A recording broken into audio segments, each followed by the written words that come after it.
That night at dinner, a man called my son a broke loser. I stayed silent, but a mother's silence is not weakness, it is strategy. My name is Florence Carter. I am 57 years old. This story began in an elegant steakhouse downtown, under the soft light of chandeliers and the murmur of other people's conversations. That night, my son Michael was formally introducing me to the parents of Emily, his fiancée. It was their engagement dinner. Everything was supposed to be perfect. We arrived on time. I wore a navy blue dress, discreet but elegant. Michael looked nervous in his gray suit, the same one he wore when he got promoted at the company where he works. He squeezed my hand before we walked in. "Mom, everything is going to be okay," he told me. I nodded. But there was something in my chest, an unease I could not name at that moment. Robert Miller was already waiting for us at the main table. He was a man in his 60s, heavy-set, with gray hair slicked back and a gold watch that shined too brightly on his wrist. His wife, Linda, smiled nervously beside him. Emily looked radiant, holding Michael's arm. We sat down. We ordered wine. The first conversations were polite, trivial. We talked about the weather, the restaurant, the wedding. Robert ordered the most expensive steak on the menu without looking at the price. I ordered the baked fish. Michael ordered pasta. Then, while we waited for the food, Robert leaned back in his chair. He took his glass of wine and looked at Michael with that kind of smile that never reaches the eyes. "Tell me, Michael," he said, "what do you do for work exactly?" My son swallowed hard. "I am a financial analyst at the Sterling Group, Mr. Miller." Robert raised an eyebrow. "Analyst," he repeated, as if the word left a bad taste in his mouth.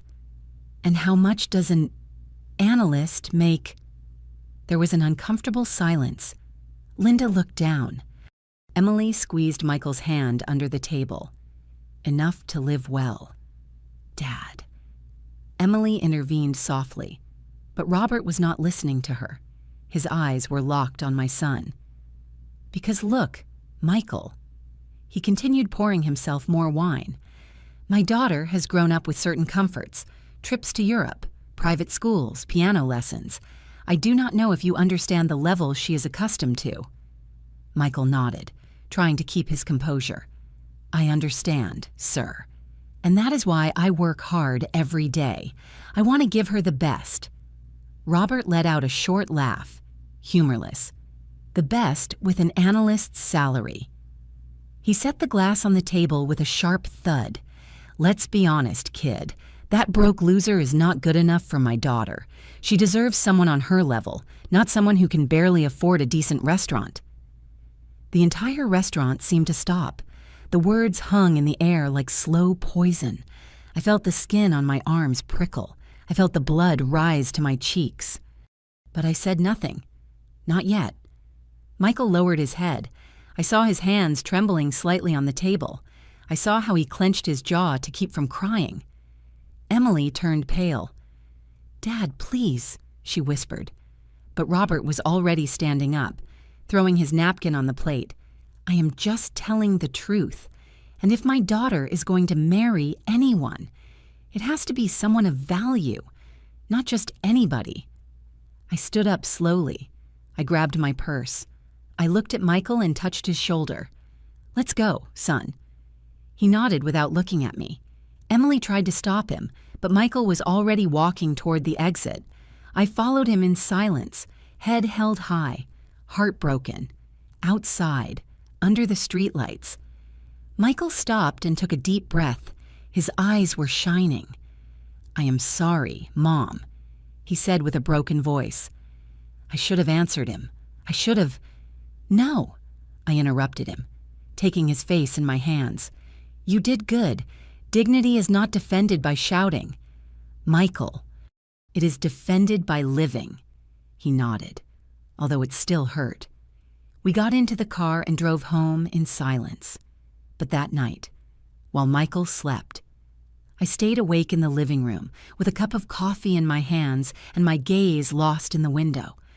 I thought about that man, Robert Miller. I thought about his words, his arrogance, his poison. And then I remembered something, a name on a report, a face in a corporate photo. Robert Miller worked at the Sterling Group, at my company, and he did not know it. I smiled barely, without joy.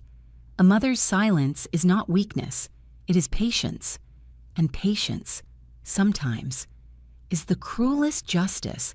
Sometimes we trust too much in people we should not. Have you ever been disappointed by someone you loved? Tell me your story in the comments. I want to read it. The days that followed that dinner were strange. Michael went out every morning to work with the same punctuality as always, but something in him had changed. He no longer whistled while making coffee. He no longer told me funny stories about his co-workers during breakfast. He ate in silence, looking at his plate as if searching for answers at the bottom of the bowl. I did not talk much either. I did not know what to say. How do you comfort a son when the words that hurt him do not come from an enemy, but from the father of the woman he loves? One afternoon, while I was making dinner, I heard the door open. Michael walked in looking exhausted. Loosening his tie, he dropped onto the sofa and closed his eyes. "How was your day?" "Son," I asked from the kitchen. "Same as always, Mom." He answered without opening his eyes. That was a lie. I knew that tone. It was the tone of someone carrying a weight they cannot name. I sat beside him and offered him a cup of chamomile tea, the same one I made him when he was a child and could not sleep. "Thanks," he murmured, taking the cup in his hands. "Have you talked to Emily?" I asked gently. He nodded. "Yes, every day." "And her? She is very ashamed of what happened. She has apologized 1,000 times. She says her dad is not normally like that he was stressed about work, that she seeks to justify the unjustifiable." I interrupted calmly. Michael looked at me. "I do not want this to ruin us. Mom, I love Emily and she loves me. Her father, well, her father is another story." I nodded. I was not going to argue with him. It was not the moment. But in my chest, there was a certainty growing every day. Robert Miller did not know the woman whose son he had humiliated that night, after Michael went to sleep. I turned on my computer and opened the Human Resources archive of the Sterling Group. I typed the name, Robert Miller. There he was, operations manager, 23 years in the company, considerable salary, clean record, no reported incidents, an exemplary employee, according to the numbers. But numbers do not tell the whole story. Do they? I closed the laptop and stared at the dark screen, seeing my own reflection in the black glass. I remembered how I came to own the Sterling Group. It had not been easy, it had not been fast, but it had been fair. I let my mind travel years back to when it all began. I was 25 when I met John, Michael's father. He was a hard-working man, honest, with the calloused hands of someone who does not fear effort. We got married in a simple ceremony, with flowers from my mother's garden and a dress she sewed herself. John worked at a small logistics company. I was an administrative assistant at a government office back then. We earned little, but we were happy. We rented a 2-bedroom apartment in a quiet neighborhood. We ate dinner together every night when Michael was born. The world became smaller and bigger at the same time. Smaller because my entire universe fit into that baby crying in my arms. Bigger because suddenly I understood the dimension of love a mother can feel. John was a present father. He changed diapers. He rocked him to sleep. He sang made-up songs that had neither rhythm nor sense. Michael laughed anyway. But life, sometimes, does not ask if you are ready. Michael was 6 when John died. It was a traffic accident, a truck that did not brake in time, a curve calculated wrong, a second that changed everything. I remember the day of the funeral. I remember the rain hitting the black umbrella. I remember Michael holding my hand. asking me when Daddy was coming back. I had no answer, only tears. We were left alone, him and me, no savings, no insurance, only the month's rent paid and a half-empty pantry.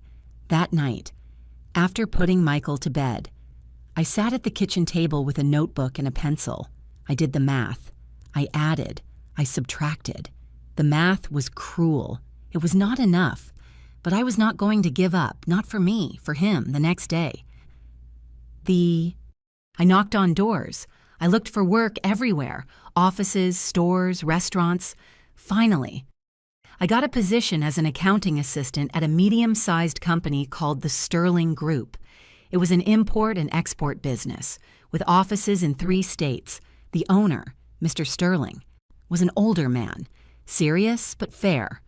I worked like never before. I arrived early. I left late. I learned every process, every system, every detail. Mr. Sterling noticed. "Florence," he told me one day, "you have vision. You do not just do your job, you understand the business." He promoted me to general accountant, then to finance manager, then to director of operations. Each promotion was earned with sweat, sleepless nights, and difficult decisions. Michael grew up watching me work, watching me fight. Mr. Sterling had no children. His wife had died years ago. The company was his legacy, but he had no one to leave it to. When he turned 75, he called me to his office. "Florence, I want you to buy the company," he said bluntly. I was speechless. "Mr. Sterling, I do not have that capital." "I know." He smiled.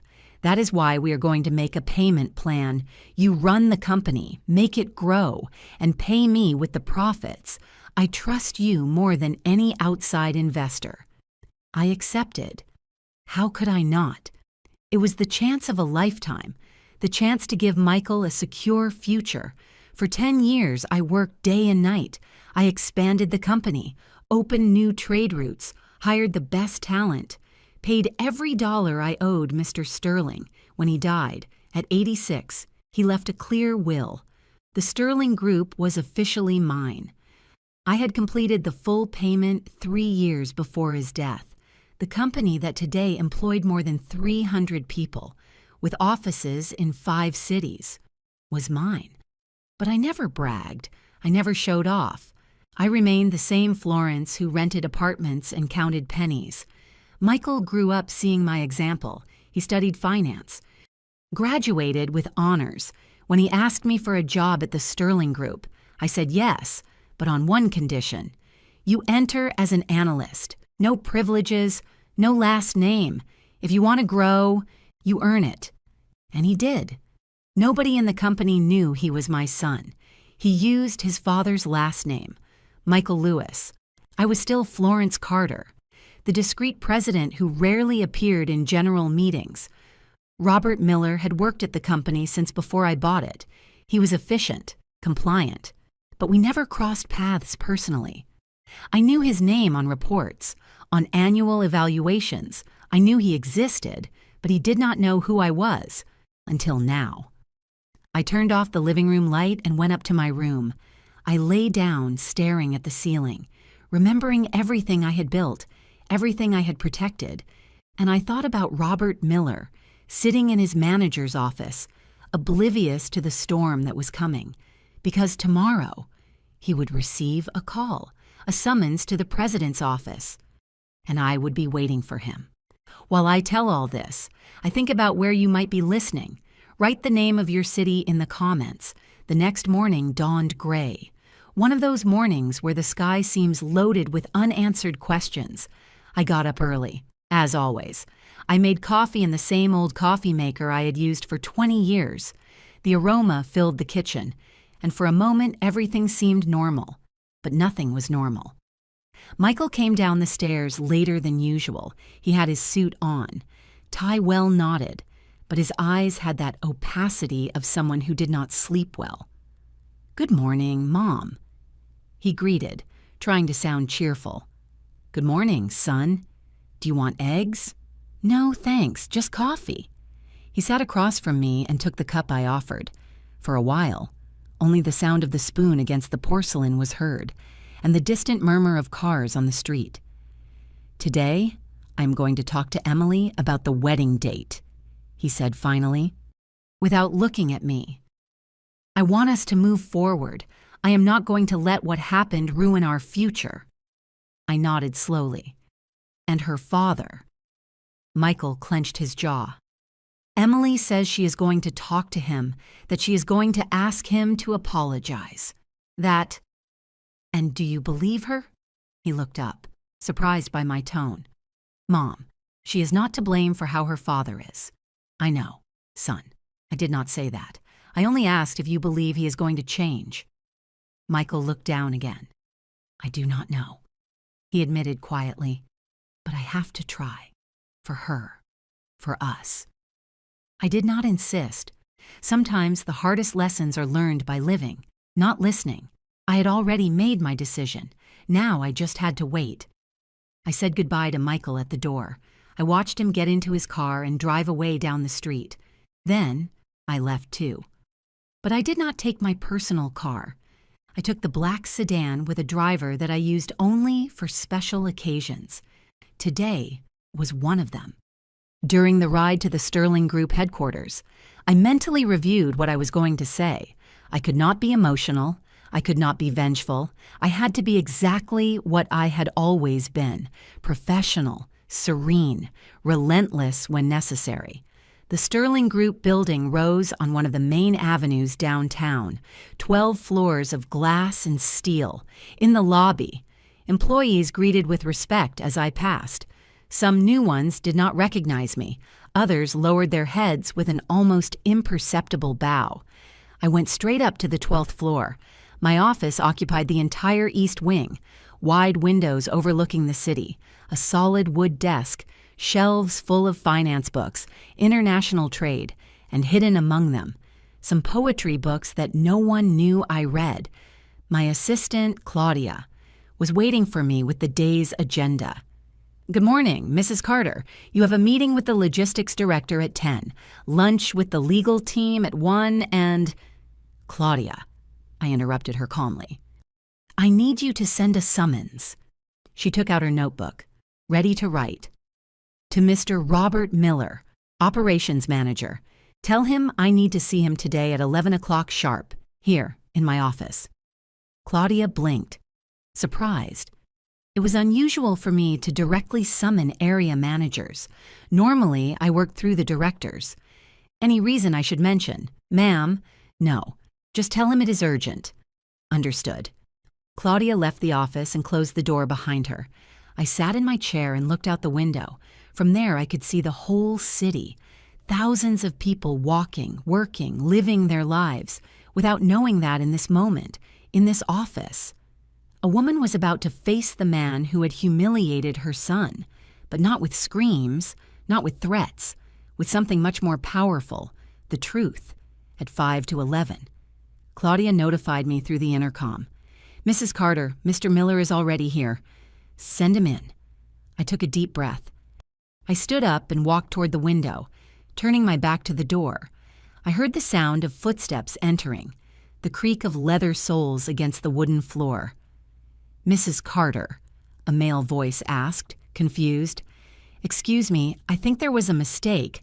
I was summoned to see the president." I turned slowly. Robert Miller was in front of me, with his impeccable gray suit and his gold watch shining under the office light. But on his face, in that moment, there was something I had never seen at dinner: uncertainty. "There was no mistake, Mr. Miller," I said with a calm voice. "I am the president."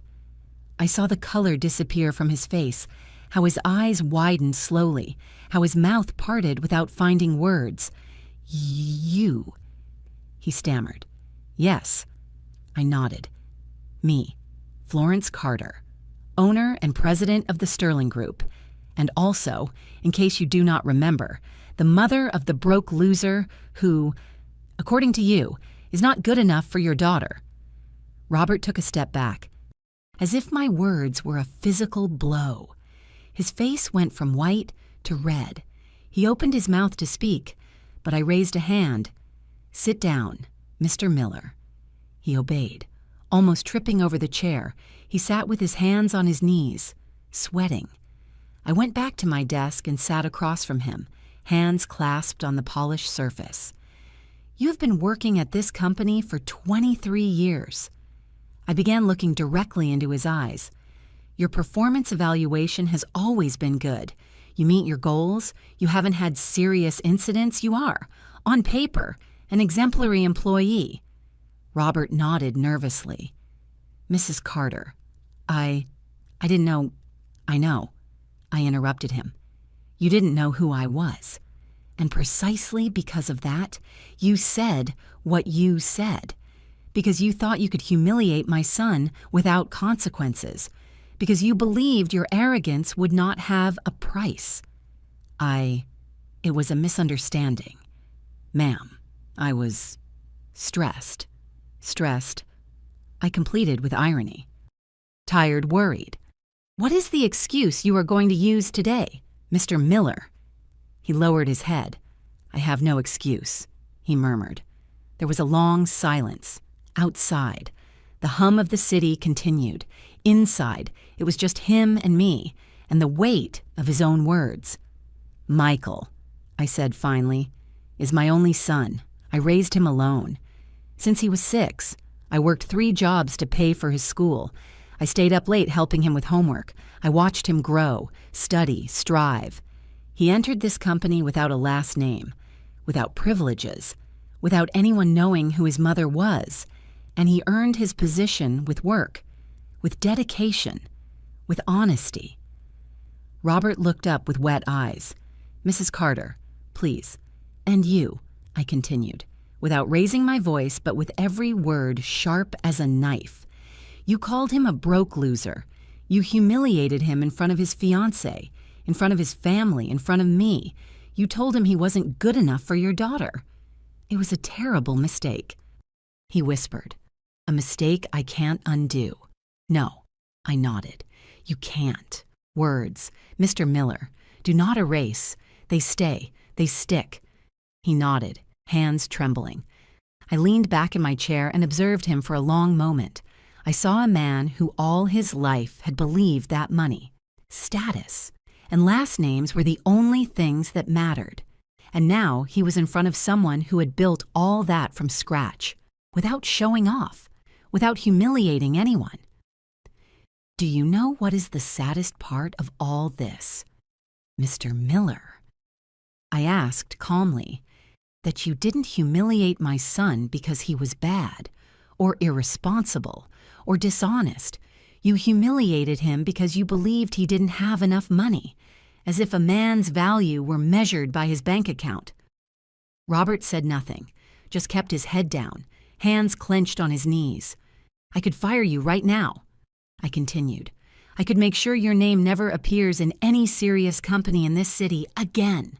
I have the power to do it. You know that." He nodded, almost imperceptibly. "But I am not going to do it." Robert looked up, surprised. "Because I am not like you," I said firmly. "I do not measure people by their bank account. I measure them by their character. And your character, Mr. Miller, has a lot of work to do." I stood up. He stood up too, clumsily. "You may go," I said, "and think very carefully about the kind of man you want to be from now on." Robert nodded, not daring to look me in the eyes. He walked toward the door, but before leaving he stopped. "Mrs. Carter," he said with a broken voice, "I am sorry. I really am sorry." I did not answer. I only watched him until he left and closed the door behind him. When I was alone, I sat down again and looked out the window. I did not feel triumph. I did not feel joy, only a quiet certainty. I had defended my son without screaming, without threatening, without stooping to his level. Dignity is not begged for, it is worn. That afternoon, when Michael came home, he found me in the kitchen, making vegetable soup. "How was your day, Mom?" he asked, leaving his briefcase on the table. "Quiet," I replied, stirring the pot. "And yours?" "Quiet too, although Something strange happened. What thing? Robert, Emily's dad. He works at my company. Today I saw him in the hallway and I do not know. Mom, he looked weird, pale, sweating. He nodded at me and kept walking fast, as if he was in a hurry. I said nothing, just kept stirring the soup. Do you think he is sick? Michael asked. I do not know. Son, I replied. Sometimes people get sick in the soul before the body. Michael looked at me curiously, but asked no more. He sat at the table and started checking his phone. I served the soup in 2 deep bowls and sat across from him. Emily and I talked today, Michael said while blowing on his spoon. We are going to go ahead with the wedding. She says her dad is regretful, that he has been very quiet these days. And how do you feel about that? Michael shrugged. I do not know. I guess if he changes, I can forgive, but I am not going to forget. Mom, I am never going to forget what he said. You do not have to forget, I said gently. You just have to decide if what he said defines who you are. And the answer is no. You are worth what you do, not what others say about you. Michael smiled. You know, sometimes I think you are the wisest woman I know. I am not wise. Son, I am just old, I joked. He laughed. And for a moment, everything was okay. But I knew this was not over.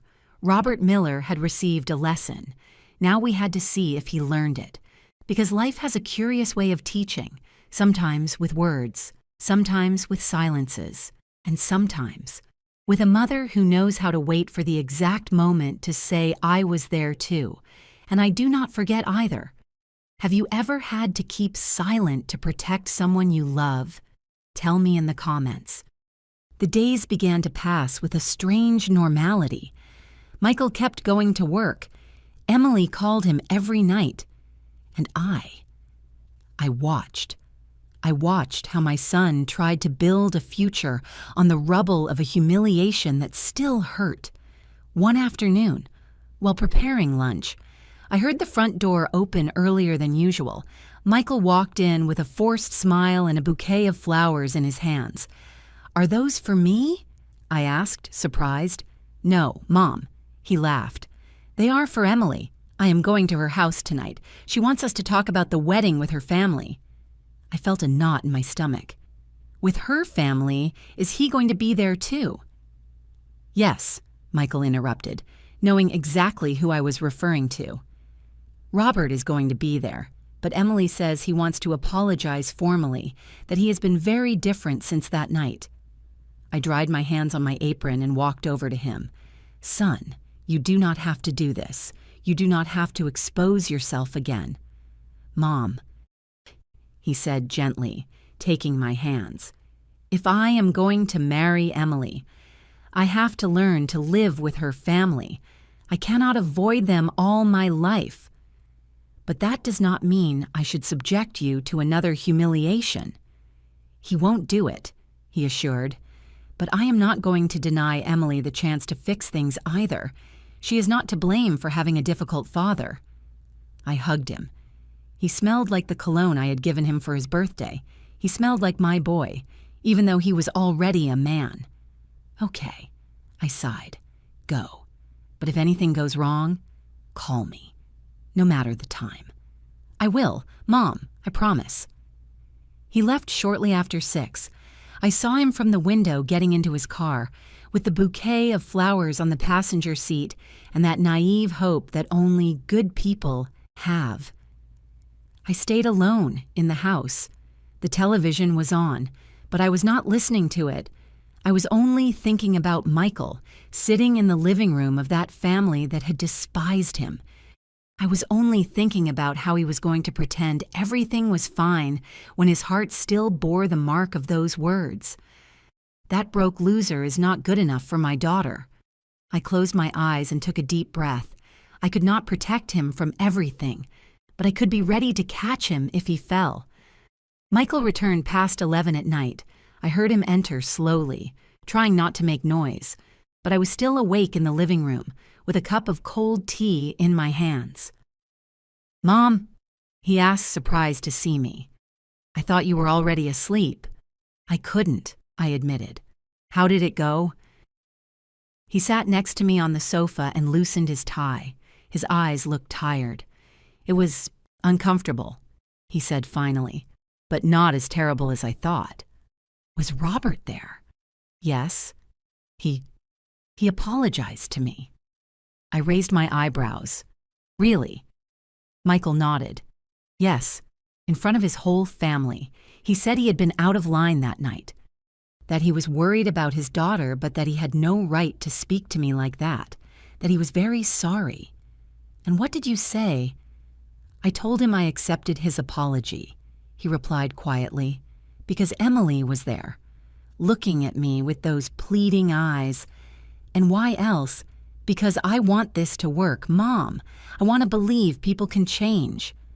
I said nothing, just observed him. I saw my son choosing peace over dignity, choosing love over pride, and I did not know whether to feel proud or worried. Did he seem sincere? I asked carefully. Michael shrugged. I do not know. He was nervous. He was sweating a lot. He didn't look me directly in the eyes, but he said it. And that is something, right? Yes, I replied. It is something. But in my chest, something told me Robert Miller's apologies did not come from regret.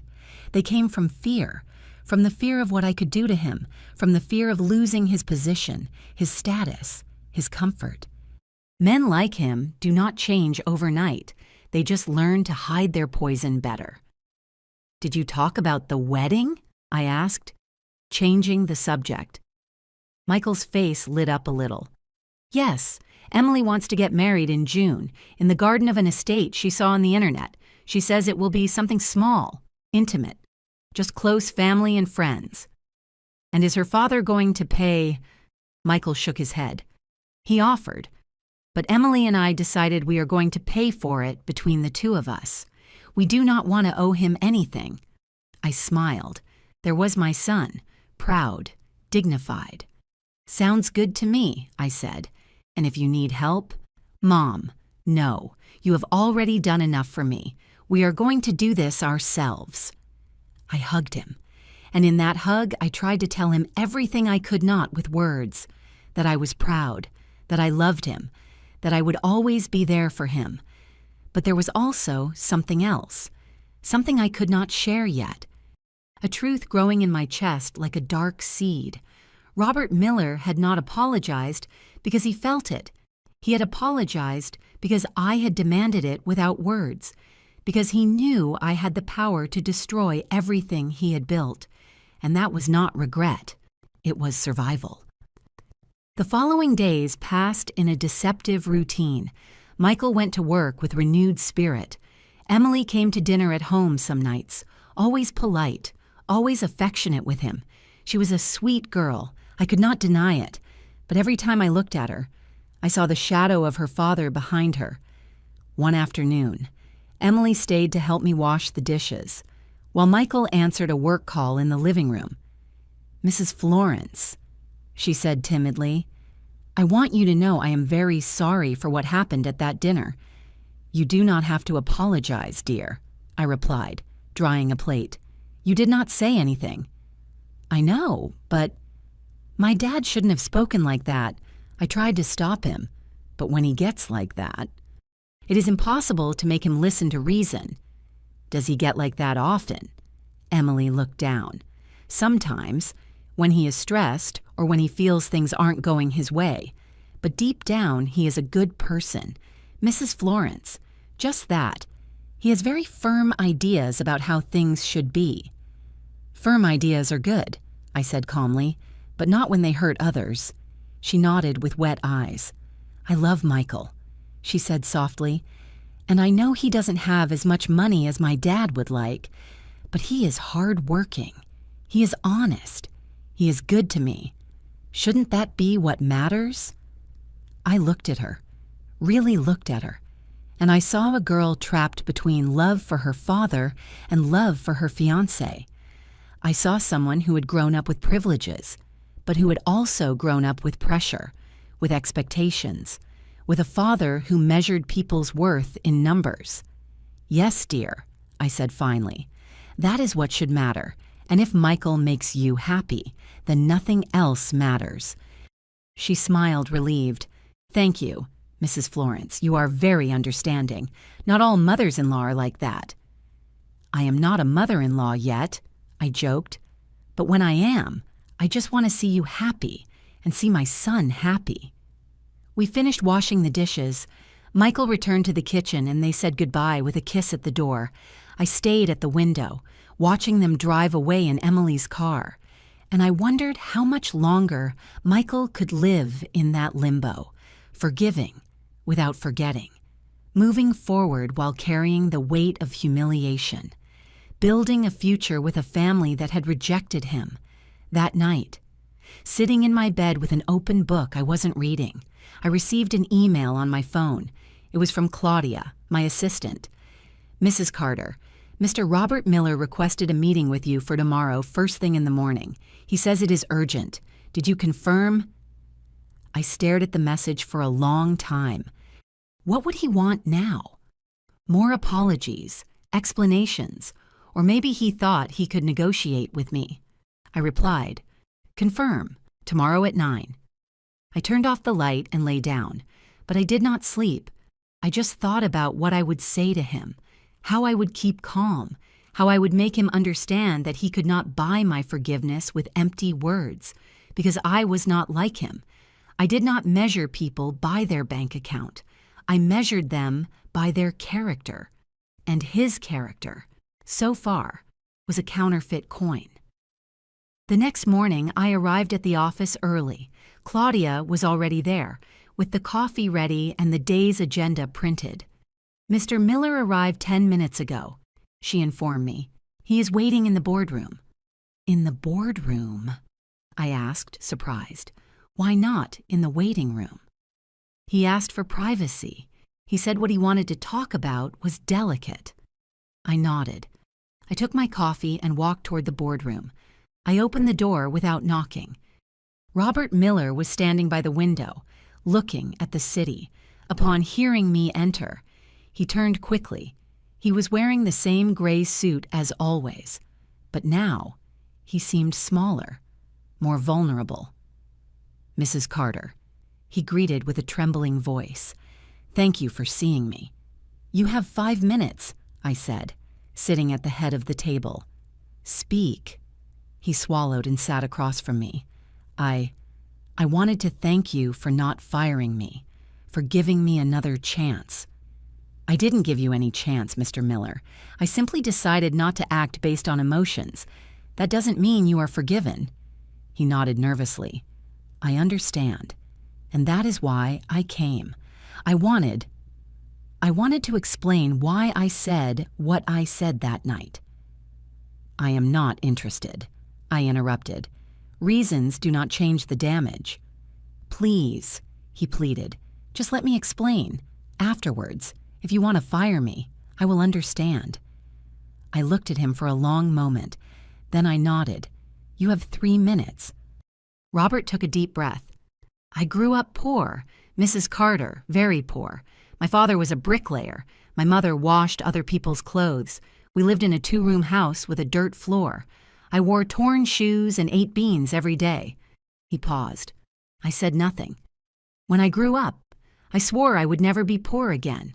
I studied with scholarships. I worked nights. I graduated and got a job at this company 23 years ago. And since then, every dollar I have earned, I have saved. I have invested. I have multiplied. Because I did not want my daughter to live what I lived. And that is why you turned her into someone who only values money, I asked coldly. No, he denied quickly. Not me. I just wanted to protect her. I wanted her to have the best. And when I saw Michael, when I knew he was a simple analyst, I was afraid that she would suffer, afraid that he couldn't give her the life she deserves. Michael is not a simple anything, I said with a firm voice. He's a hard-working man, honest and good. And if you cannot see that, then the problem is not my son. It is you. Robert lowered his head. I know now. But that night I only saw my past. I saw the poor boy I was, and I didn't want that for my daughter. There was a silence. Outside. The noise of the city continued. Inside, it was just him and me, and the weight of our stories. I understand your fear, Mr. Miller, I said finally, but fear does not justify cruelty, and what you did that night was cruel. It was, he admitted, and I can't undo it. I can only try to be better. For my daughter, for her future husband, for you. Don't do it for me, I said, standing up. Do it because it is the right thing. Now leave. I have work. Robert stood up, nodded, and walked toward the door. But before leaving, he stopped. Mrs. Carter, can I ask you something? Why didn't you fire me? You had every right. I looked him directly in the eyes. Because I am not like you, Mr. Miller. I do not destroy people because I can. I give them the chance to destroy themselves or to build themselves better. He left without saying anything else. I stood by the window, looking at the city, and I thought about Michael, about how he had chosen to forgive, about how he had chosen to move forward. But I was not my son. I could not forget so easily because I knew something Michael did not know yet, that the true test of Robert Miller would not be what he said. It would be what he did when no one was looking. While I tell all this, I think about where you might be listening. Write the name of your city in the comments. The weeks passed as inevitable things pass, slowly at first, then all at once. Michael and Emily moved forward with wedding plans. They chose flowers, tasted cakes, argued whether the ceremony would be at sunset or noon. I watched them plan their future and felt a strange mix of happiness and apprehension. Robert, for his part, had become invisible, at least to me. Claudia informed me that he continued fulfilling his responsibilities in the company, that his reports arrived on time, that there was no problem with his performance. But I knew that was just the surface. What was happening underneath, in his conscience, in his wounded pride. That was a mystery I was not interested in solving, or at least that is what I tried to believe.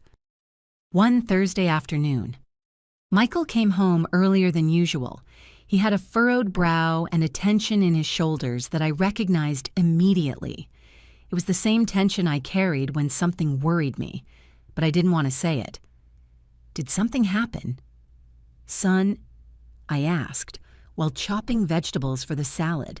He left his briefcase on the table and sat down with a sigh. I do not know. Mom, maybe nothing, maybe everything. I put the knife down and sat across from him. Tell me. Michael ran his hands through his hair, a gesture he had made since he was a child when he was nervous. It is Emily, he said finally. She has been distant, like worried about something she doesn't want to tell me. Did you ask her? Yes, several times. But every time she tells me she is fine, that she is just tired from work and wedding preparations. But I know her. Mom, something is going on. I got up and made 2 cups of tea. I passed him one and sat down again. Sometimes people carry things they do not know how to share, I said gently. Give her time. If it is important, she will tell you. Michael nodded, but he did not look convinced. What if it has to do with her dad? What if he is putting ideas in her head again? Like what ideas? Like I am not enough. Like she deserves something better. Like... Michael, I interrupted him, taking his hand. If Emily loves you, nothing her father says is going to change that. And if what he says does make her doubt, then maybe it wasn't as solid as you thought. He looked at me with those eyes that still held something of the boy I raised, the boy who believed love conquered all. I love her, Mom. I do not want to lose her. I know, son, but love is not about holding on. It is about trusting. He drank his tea in silence. I didn't say more either. Sometimes words are unnecessary and the only thing left is to keep company. 2 days later, a Saturday morning. The doorbell rang. It was barely 9. Michael was still sleeping. I was in the kitchen, making sweet bread, when I heard the sound. I opened the door and found Emily. But it wasn't the smiling and polite Emily of always. This Emily had red eyes, a pale face and trembling hands. "Emily, what happened?" I asked, alarmed. Letting her in, she collapsed on the living room sofa and began to cry. A deep cry. One of those that come from the stomach. I sat beside her and hugged her without saying anything. Sometimes that is the only thing a woman needs, someone to hold her while she falls apart. Several minutes passed before she could speak. "I am sorry, Mrs. Florence," she said between sobs. "I shouldn't have come like this, but I didn't know where else to go." "It is okay, dear. Breathe. Take your time." I handed her a tissue. She wiped her tears and took a deep breath. "It is my dad," she said finally. I felt my chest tighten. What happened with him? Emily squeezed the tissue in her hands. "Last night we had a terrible argument, the worst of my life. He told me I cannot marry Michael." "Why?" "Because he says he found out something about the company where they work. He says that Michael is never going to grow there, that he is just another employee, that he has no future." I stayed very still, very quiet, because I knew exactly what was happening. Robert was sowing doubt. He was using his position in the company to make his daughter believe that Michael was less than he was. "And what did you tell him?" "I told him I didn't care, that I loved Michael anyway, but he got furious. He told me I was making the biggest mistake of my life, that I was going to regret it, that—" She broke down again, lips trembling. "What else did he tell you, Emily?" She looked at me with eyes full of tears. "He told me that if I married Michael, he would disinherit me, that I wouldn't see $1 of his money, that I would have to manage on my own." There it was, the true face of Robert Miller, not the regretful man who came to my office with explanations and apologies, but the man who used money as a weapon, as a chain. "And what are you going to do?" I asked calmly. Emily covered her face with her hands. "I do not know. I do not know. I love Michael, Mrs. Florence. I love him with all my heart. But my dad is all I have. My mom died when I was 15. He raised me alone. He paid for college. He gave me everything. How can I turn my back on him?" "You do not have to turn your back on him," I said gently. "But you do not have to let him control your life either. But the money, I interrupted her. "Money is not love. Emily, money is just money, and if your father truly loves you, he wouldn't condition you like that." She sobbed again. "I do not know what to do. I am afraid of choosing wrong, afraid of regretting it." I took her hands in mine. "Dear, the only mistake you can make is living the life someone else chose for you. If you love Michael, marry him. If you do not love him enough, then let him go. But do not do it out of fear. Do not do it for money. Do it for you." At that moment, we heard footsteps on the stairs. Michael came down in sweatpants and a wrinkled t-shirt, with messy hair. "Emily," he said, surprised to see her. "What are you doing here so early?"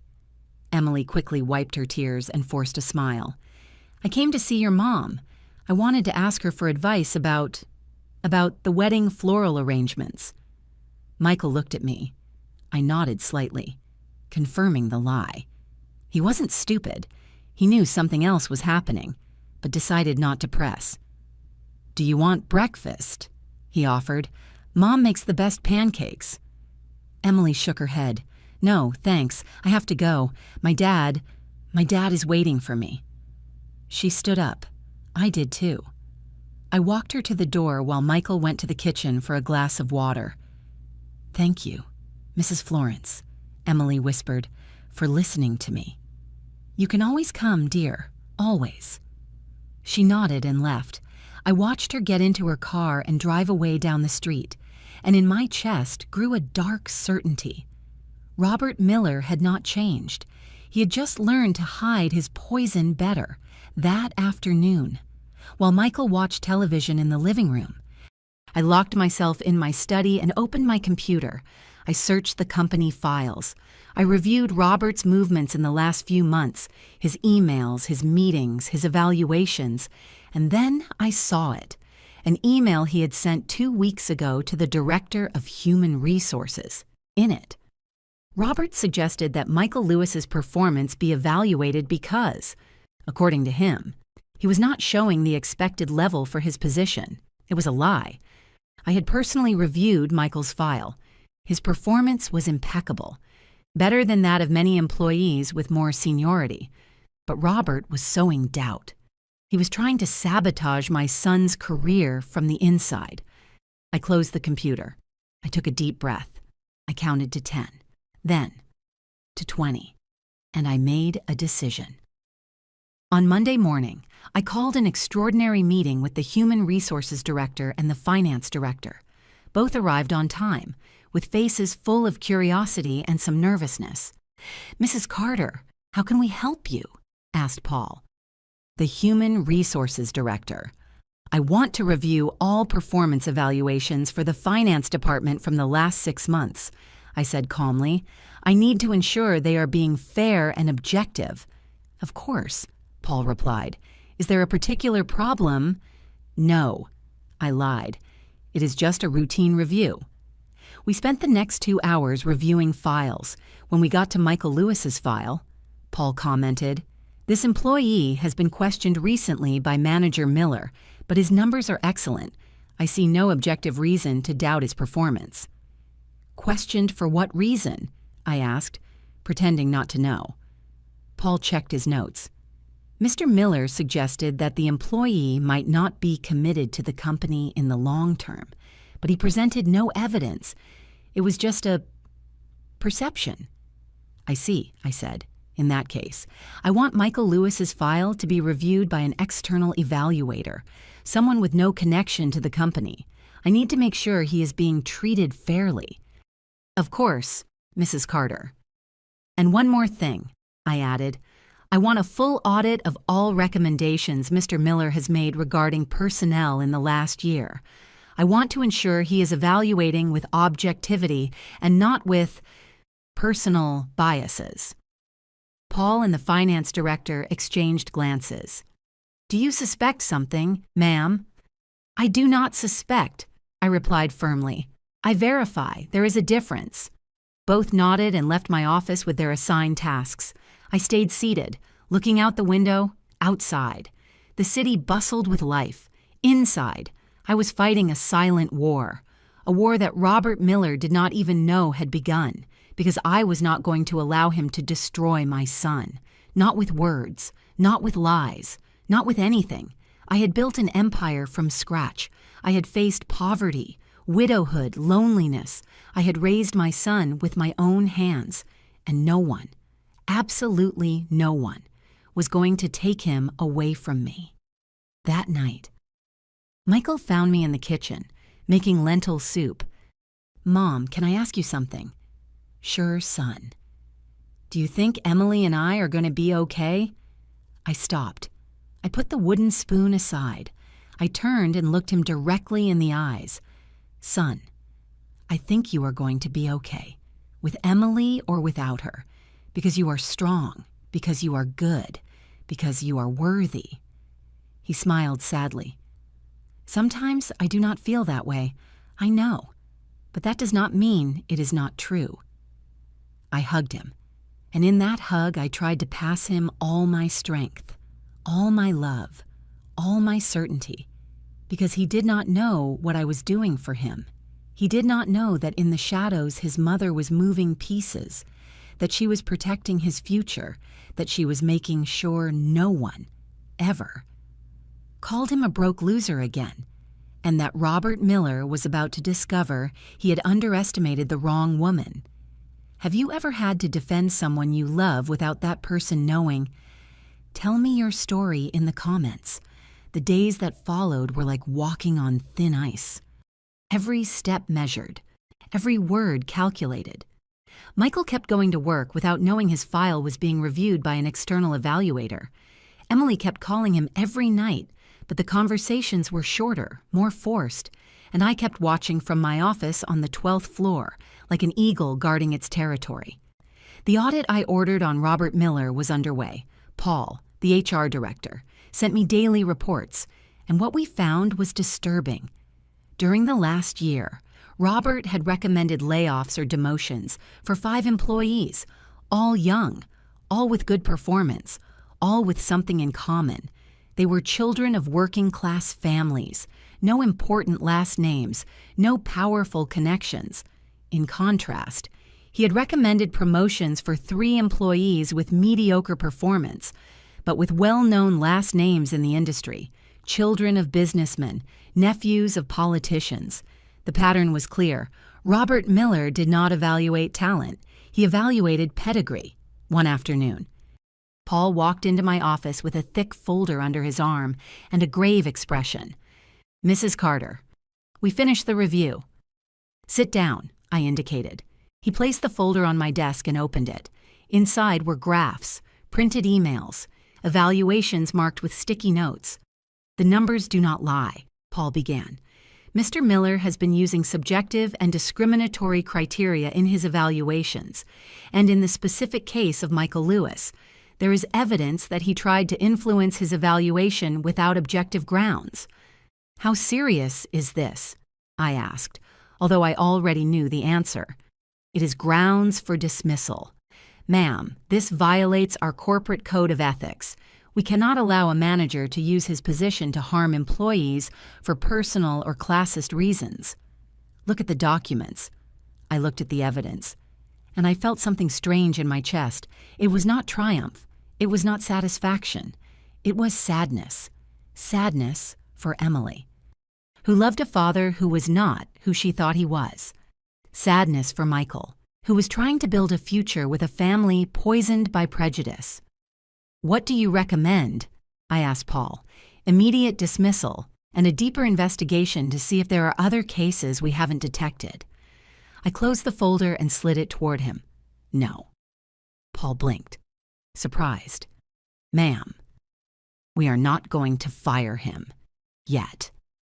But the evidence is clear. If this leaks, there could be lawsuits.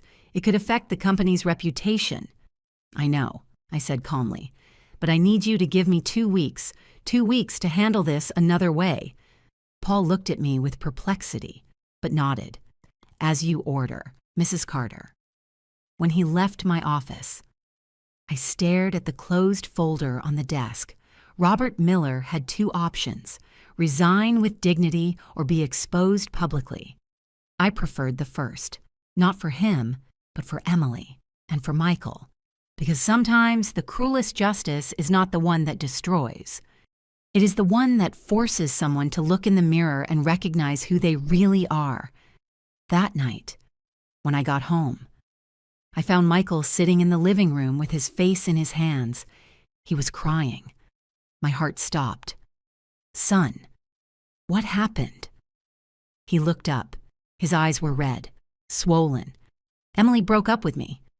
The words fell like stones. I sat beside him and hugged him while he fell apart. "When how?" "An hour ago," he said with a broken voice. "She called me. She told me she cannot marry me, that her dad is right, that we come from different worlds, that it is better this way." She said that with those words. Michael nodded, sobbing. "She said she loves me, but that love is not enough, that she needs to be with someone her family accepts, that she cannot live fighting with her dad." I clenched my fists. I felt rage rising up my throat like lava, but I breathed. I counted to 10, because my son needed me whole, not furious. "I am sorry, son. I am so sorry." "I love her, Mom," he cried. "I love her so much. Why wasn't I enough?" "It is not that, Michael. It is not you, it is her. It is her fear, it is her family. But I did everything right. I worked hard, I was honest, I was good to her. Why wasn't it enough? I had no answer, because sometimes love is not enough when fear is bigger, when the chains of money are stronger than the bonds of the heart. I held him for hours, until he stopped crying, until he fell asleep on the sofa with his head on my lap, like when he was a child and had nightmares, and while I watched him sleep, with his face still wet with tears, I made a decision. Robert Miller was going to pay, not with his job, not with his money, but with something much more valuable, his pride. The next day, I arrived at the office with a clear purpose. I summoned Robert Miller at 10 in the morning. He arrived on time, with the same gray suit and the same gold watch, but this time his face had something different. Satisfaction. He thought he had won. "Mrs. Carter." He greeted with a barely contained smile. "Thank you for seeing me." "Sit down," I ordered without returning the greeting. He sat down, crossing his legs with a confidence that turned my stomach. "I assume you already heard," he said. "My daughter and your son ended their relationship." I heard. It was the best for both of them. He continued, as if explaining a business decision. "Emily deserves someone of her level, someone with a future, someone you approve of." I completed coldly. "Exactly." He nodded without shame. "She understood that I only want the best for her." "The best," I repeated, "or what you define as best." Robert frowned. "With all due respect, Mrs. Carter, this is a family matter, not a company one." "You are right," I nodded. "That is why I did not call you here for what you did to my son in his personal life. I called you here for what you did to Michael Lewis in this company. I saw how his face changed, how the smile froze. "Excuse me." I opened the folder Paul had left me the day before and slid it toward him. "This," I said, "is a complete audit of all your personnel evaluations and recommendations for the last year, and what we found is revealing." Robert opened the folder with trembling hands. His eyes scanned the pages. I saw how the color disappeared from his face, how his breathing accelerated. "You tried to sabotage my son's career," I continued with a firm voice. "You sent emails questioning his performance without evidence. You suggested he had no future in this company, and all for personal reasons." I was just evaluating objectively. Lie. I interrupted him. "You evaluated last names, not talent, and we have evidence that you have been doing it for years." Robert slammed the folder shut. "Are you going to fire me?" he asked with a trembling voice. "I should," I replied, "but I am not going to do it." He looked at me with confusion. "Because you are going to resign. This week, you are going to submit your voluntary resignation, citing personal reasons. You are going to thank the company for the years of service, and you are going to leave quietly." But I have worked here for 23 years. I have seniority. I have rights. "And I have evidence of workplace discrimination," I said calmly. "Evidence that could ruin your reputation in the entire industry. Evidence that could lead to lawsuits not only against you, but against your family. Do you want to explain to Emily why her father is being sued for classism and abuse of power?" Robert sank into his chair. Did you plan this from the beginning?" "No," I denied. "You planned it when you decided to humiliate my son at that dinner. I just documented the consequences of your own actions." There was a long silence, heavy. Outside, the city kept its rhythm. Inside, a man faced the ruin he himself had built. "And if I refuse?" he asked weakly. "Then, tomorrow morning, this folder will be in the hands of the legal department, and next week in the hands of a labor lawyer, and the following month in every business newspaper in the city. You decide what you prefer." a discreet exit or a public fall. Robert lowered his head. I saw his shoulders slump, like all the pride, all the arrogance, crumbled like sandcastles. "Why," he whispered, "why don't you simply fire me and be done with it? Because I am not like you, Mr. Miller. I do not destroy for pleasure. I do not humiliate because I can. I am giving you the chance to leave with some dignity, something you did not give my son." He stood up, swaying slightly. "I will submit my resignation on Friday," he said with a dull voice. "Do it on Wednesday," I ordered.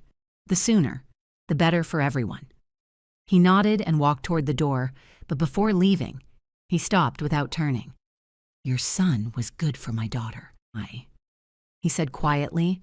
I just couldn't see it." "I know," I replied, "and that is your punishment. Living knowing that you destroyed your daughter's happiness because your pride was bigger than your love." He left without saying more. I stayed sitting looking at the closed door. I did not feel victory. I did not feel joy. I only felt deep sadness for everyone involved. For Michael, who lost the love of his life. For Emily, who chose fear over love. For Robert, who chose pride over humanity. And for me, who had to use my power not to create, but to protect. That night, when I got home, Michael was in his room. He hadn't eaten dinner. He hadn't gone out all day. I knocked on the door softly. "Son, can I come in?" "Yes, Mom." I entered. He was lying on the bed, staring at the ceiling. "I brought you tea," I said, leaving the cup on his nightstand. "Thanks." I sat on the edge of the bed. "How do you feel?" "Like my heart has been ripped out," he replied without emotion. "But I guess that passes, right?" "It passes," I lied, because I knew some pains never fully pass. You just learn to live with them. "Mom, why wasn't I enough?" "Because she chose the known cage over unknown freedom, and that is not your fault, son. It is her fear." Michael nodded with wet eyes. "I am going to miss her." "I know, and it is okay to miss her. It is okay to hurt, but it is not okay to stay there forever." He looked at me. "Do you miss Dad?" "Every day," I admitted. But I also learned that the love that left does not make the love that will come less valid. Your life does not end here, Michael. It is just beginning. I hugged him, and I felt how he finally allowed himself to cry again, to cry for everything he had kept inside, to cry for the future that would not be, for the wedding that would not happen, for the family he would not form. And I held him. Because that is what mothers do. They hold, they protect, and when necessary, they fight silent wars so their children can sleep in peace. I still wonder if I did the right thing. And you, what would you have done in my place on Wednesday morning, just as I had ordered? Robert Miller submitted his resignation letter. Claudia handed it to me in a white envelope, sealed with the formality of someone who knows they have lost. I didn't open it immediately. I left it on my desk and looked out the window for a long time. Outside. The city was waking up with its usual routine. Thousands of people who did not know that in this building, in this office. A man had just signed his defeat, finally. I opened the envelope. The letter was brief, impersonal, correct. For personal reasons, I submit my resignation effective as of today. I thank the Sterling Group for 23 years of opportunities. The words were there, but the spirit had vanished. It was like reading the epitaph of someone who was still breathing. I signed the acceptance of the resignation and returned it to Claudia. Process the exit documents. I want him to no longer have access to the building by Friday. So fast, ma'am. So fast. Claudia nodded and left. I stayed alone with a strange feeling in my chest. It was not satisfaction. It was not relief. It was something more like melancholy, like when you finish a sad book and know it was necessary, but it hurts anyway. That afternoon, while reviewing financial reports. My personal phone vibrated. It was a message from an unknown number. "Mrs. Florence, it is Emily. Can I see you? I need to talk to you. Please." I looked at the message for several minutes. Part of me wanted to ignore it. Part of me wanted to protect Michael from more pain. But another part, the part that had been young and in love once, understood that this girl was also suffering. I replied, "Tomorrow at 6, at the coffee shop on the corner of Main and First." The answer came almost immediately. "Thank you. I will be there." The next day, I arrived at the coffee shop 5 minutes before 6. It was a small place, with worn wooden tables and the constant aroma of freshly brewed coffee. I sat by the window and ordered an Americano. Emily arrived on time. She had her hair in a messy ponytail, deep dark circles, and trembling hands. She looked 10 years older than the last time I had seen her. "Mrs. Florence," she said with a broken voice, "thank you for coming. Sit down, dear." She collapsed into the chair across from me and looked at her cup of tea without tasting it. "My dad resigned," she said without preamble. "From his job, after 23 years, he resigned just like that, out of nowhere." I said nothing, just waited. "And I know why." She continued looking up at me. "You forced him, didn't you?" I took a sip of my coffee before answering. "Your father made his own decisions. Emily, I just showed him the consequences." She closed her eyes. A tear rolled down her cheek. "He told me everything. He told me what he did at that dinner. He told me how he tried to sabotage Michael at the company. He told me you are the owner of the Sterling Group. And how do you feel knowing that?" "I feel betrayed," she whispered. "By my dad, by myself, by everything." "Why betrayed by yourself?" Emily wiped her tears with the back of her hand. "Because I believed him. Because I let him convince me that Michael wasn't enough. Because I broke up with the man I love for fear of disappointing my father. And now I realize my father is the one who disappointed me." "Emily," I said gently, "your father is not a villain. He is a man with fear that his daughter will suffer as he suffered. But that fear blinded him, made him cruel. Do you hate him?" I shook my head. "I do not hate him. I pity him, because he built his entire life around money, believing that would protect him from pain. And now he realizes money protects from nothing. It only isolates." Emily sobbed. "I love Michael, Mrs. Florence. I love him so much. But I was a coward. I chose my father's approval over my own happiness. And now I lost him." "Why did you come to see me?" I asked directly. She looked at me with pleading eyes. "Because I need to know if Michael, if he still loves you." I completed. She nodded, biting her lip. I took a deep breath. This was delicate, very delicate. "Emily, my son loved you with all his heart. He loved you enough to endure your father's humiliation. He loved you enough to forgive. He loved you enough to move forward even when everything was against him. And now he is shattered. He is bleeding from a wound you opened when you chose fear over love." Emily covered her face with her hands and cried, a deep, heartbreaking cry. "I am so sorry. I am so sorry." "Don't tell me," I said firmly. "Tell him, if you truly love him, fight for him. But do not come with empty words.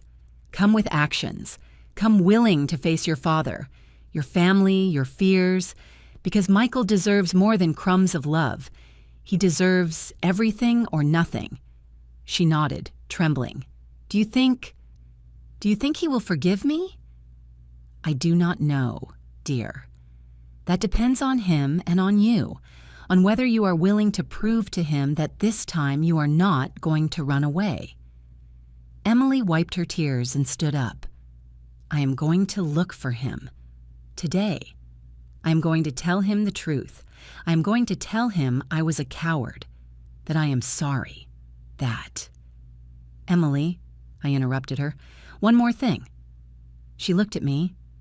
If you go back to him, if he forgives you and then you run away again, I won't be there to pick up the pieces again. He is my only son, and I am not going to allow them to destroy him twice. She swallowed hard and nodded. I understand, and I won't do it. I promise. She left the coffee shop with quick steps, almost running. I stayed sitting, finishing my cold coffee and wondering if I had done the right thing, because love is not begged for, but neither is it rejected when it is genuine. That night, Michael arrived home later than usual. I was in the living room, reading a book I wasn't really reading. "Mom," he said from the door. I looked up. His face was different. There was something in his eyes, something between confusion and hope. "What happened, son?"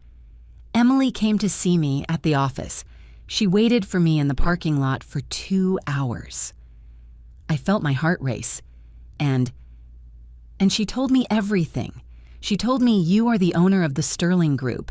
She told me what her dad tried to do to me. She told me you forced him to resign. She told me everything. I stood up, preparing for his anger, for his accusation, for his pain upon discovering I had hidden the truth from him. But instead of that, Michael walked toward me and hugged me. "Thank you, Mom," he whispered. Thank you for protecting me." I felt tears beginning to well up, tears I had been holding back for weeks. I just wanted no one to hurt you again. I know, and I love you for that, but, Mom, why did you never tell me you were the owner? I pulled away a little to look him in the eyes, because I wanted you to earn your place, for no one to be able to say you got there because you were my son, for you to know, without any doubt, that your success was yours and no one else's. He smiled sadly, always so wise. "I am not wise, son. I am just a mother who would do anything for you." We sat on the sofa. Michael looked at his hands for a long time. "Emily asked me for another chance," he said finally. "And what did you say?" "I told her I needed time, that I couldn't simply forget everything that happened." "That it still hurts," I completed. "Yes, it still hurts a lot." "Do you still love her?" He closed his eyes. "Yes, I hate that it is like that, but yes, I love her." "Then you have to decide if that love is enough to forgive, and if her regret is enough to trust again." "How am I supposed to know that?" "You don't know," I admitted. "You just feel it, and you act accordingly." "But, son, whatever your decision is, I'm going to support you. If you decide to give her another chance, I will be there. If you decide to move on without her, I will also be there." Michael nodded. He leaned back on the sofa with his eyes closed. "I am tired, Mom, tired of all this." "I know. Son, me too." That night, we both fell asleep on the sofa, me with an open book on my lap, him with his head resting on my shoulder, like when he was a child and the world seemed too big for him. And I thought about Robert Miller, in his house, probably facing his own daughter, probably looking in the mirror and seeing the man he could have been if he hadn't let fear turn him into someone small. I thought about Emily, alone in her room, waiting for an answer she didn't know if would come, and I thought about myself, about the woman who had built an empire but still didn't know if she had done the right thing by using it to protect her son, because power is like a knife. It can cut bread or it can cut flesh, and sometimes, even when you use it to protect, you end up cutting something else. 2 days later, a Saturday morning, Michael came down to breakfast with a determination in his eyes I hadn't seen in weeks. "I am going to talk to Emily," he announced. "Today I want to hear what she has to say. Really listen." "Are you sure?" "No," he admitted, "but I need to do it. I need to close this chapter, whatever happens." I hugged him. "Then go and remember, you deserve to be loved without conditions, without fears, without chains." He nodded and left the house. I stayed in the kitchen with a cup of coffee in my hands, looking out the window, and I prayed. I prayed for my son, for his heart, for his future. And I prayed that, this time, love would be stronger than fear. Have you had to let go of someone you love, knowing maybe it was the right thing, but it hurt anyway? Tell me in the comments. The hours that followed Michael's departure were the longest of my life. I tried to distract myself. I cleaned the kitchen twice. I organized the linen closet. I read the same paragraph of a book 4 times without understanding anything. But my mind was with him, with my son, facing the woman who had broken his heart, deciding if his love was stronger than his pain. Around noon, the phone rang. It was Michael. "Mom, can you come? I am at Central Park. I need to talk to you." "I am on my way, son." I grabbed my purse and left the house. The trip seemed eternal. When I arrived at the park, I saw him sitting on a bench under a tree. He was alone, staring lost at the lake. I sat beside him without saying anything. Sometimes silence says more than 1,000 questions. "We talked," he said finally, "for 3 hours. She cried. I cried. We said things we needed to say, and we are not getting back together. Mom." I felt a lump in my throat. "Why?" Michael took a deep breath, looking at the water. "Because I realized something. Emily loves me. I am sure of that. But she doesn't love me more than she fears her father, and I cannot live competing with that fear. I cannot build a life where every important decision has to pass through the approval of someone who does not respect me. That is very mature of you, son." "I do not feel mature." He laughed humorlessly. "I feel destroyed, but I also feel liberated." "Liberated?" "Yes, liberated from the need to prove to someone that I am enough, because I am. Mom, I always was, just that I was so in love I forgot that." I hugged him, and in that hug I tried to pass him all my strength, all my pride, all my certainty that he was worth more than any last name, than any bank account, than any external approval.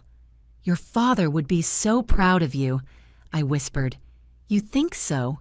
"I am sure, because you became a man who chooses his dignity over his comfort, and that is the hardest thing there is."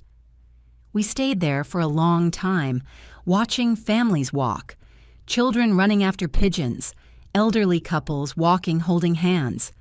"Mom, can I ask you something?" "Sure. Why did you never get married again after Dad? I mean, you are beautiful, smart, successful. Surely you had opportunities." I smiled. "I had them, but after your father. The bar was set very high, and besides, I had something more important to focus on. You. Do you not regret having dedicated your life to me?" "Not a second," I replied firmly. "You have been my greatest achievement, Michael. Not the company, not the money, you, the man you are today." He rested his head on my shoulder, like when he was a child. "I love you, Mom. And I love you, son, more than words can say." That night, when we returned home, Michael seemed different, calmer, as if he had dropped a weight he had been carrying too long. We ate dinner together, pasta with homemade tomato sauce, his favorite dish since childhood. We talked about simple things, work, a series he was watching, a book I was reading. We didn't mention Emily, we didn't mention Robert, we didn't mention pain. We just existed in that moment, mother and son, survivors of a storm that was finally beginning to calm. After dinner, while we washed the dishes together, Michael told me something that surprised me. "Mom, I want to resign from the Sterling Group." I almost dropped the plate I was drying. "What, why?" "Because I need to know I can make it on my own, without your protection, without your name. I need to build something that is completely mine." I felt immense pride mixed with unexpected sadness. "Are you sure?" "Completely. I have been looking at options. There is a financial consulting firm looking for senior analysts. They pay well, and no one there knows who I am. When would you leave? In 2 months. I want to close my current projects professionally, leave everything in order. I nodded, because I understood. I understood that sometimes. To grow, you need to step out of the protective shadow and face the sun directly. I am proud of you, son, scared, but proud. He smiled. You are going to be okay without me at the office. It is not about the office, I admitted. It is just that I liked knowing you were there, close, safe. I'm going to be okay. Mom, you taught me to be okay, even when everything crumbles. The days turned into weeks. Michael submitted his formal resignation. I accepted it with a letter I wrote personally, recommending him without revealing our relationship, because that was his wish, to start from scratch. No last names, no connections, just with his talent. One afternoon, Claudia walked into my office with a manila envelope. Mrs. Carter, this arrived for you. Left at reception. No return address. I opened the envelope curiously. Inside was a handwritten letter on fine paper. I recognized the handwriting immediately. It was from Robert Miller. Mrs. Carter, I do not expect your forgiveness. I do not deserve it. But I need you to know something. Since I resigned, I have been living with my daughter in a tense situation. She looks at me differently now, as if she just discovered who I really am, and she is right. For years, I built my identity around money, believing that made me valuable, believing that gave me the right to judge others. I was wrong. Your son is an extraordinary man, not for his bank account, but for his character.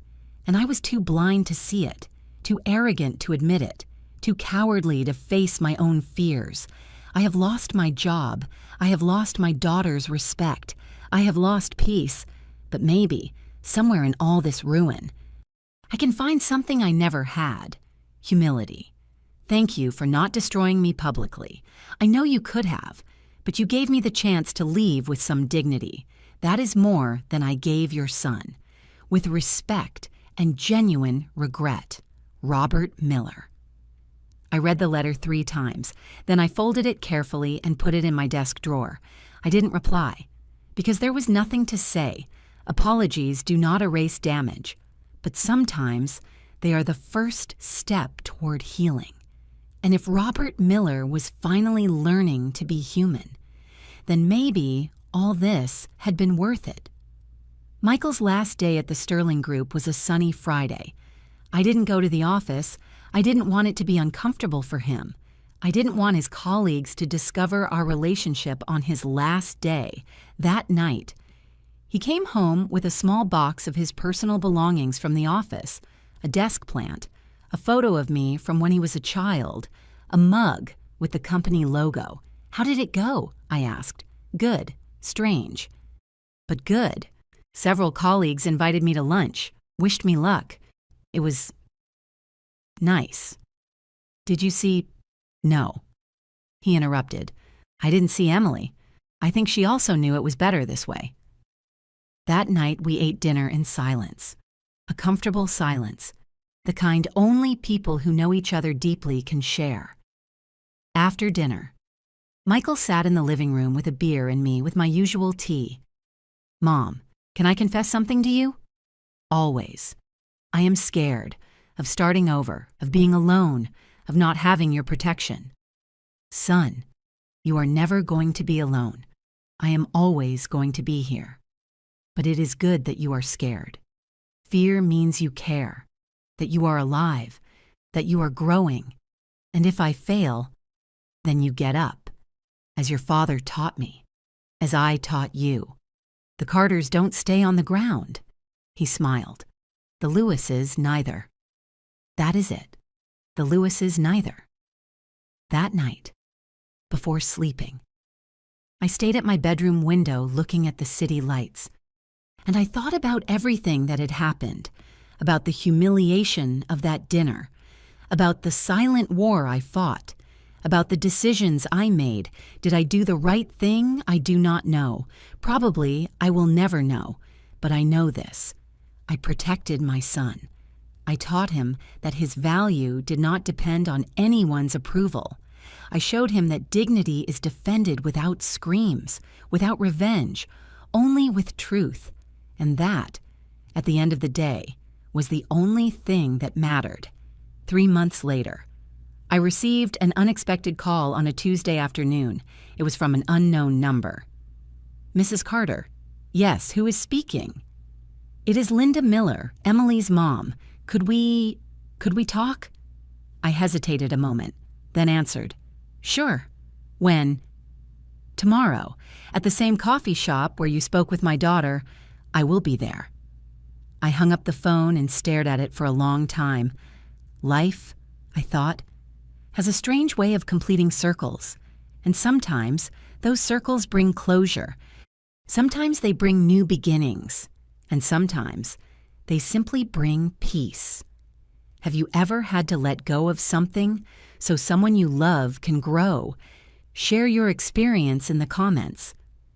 I arrived at the coffee shop 10 minutes before the agreed time, the same place where I had spoken with Emily months ago, the same worn wooden tables, the same aroma of freshly brewed coffee. But everything felt different now, as if time had transformed the meaning of that space. I ordered my usual Americano and sat by the window. I watched the street. People passed in a hurry, each carrying their own stories, their own pains, their own silent battles. Linda Miller arrived exactly at 6. I recognized her from the engagement dinner. Although that night she had been so quiet, I had almost not noticed her.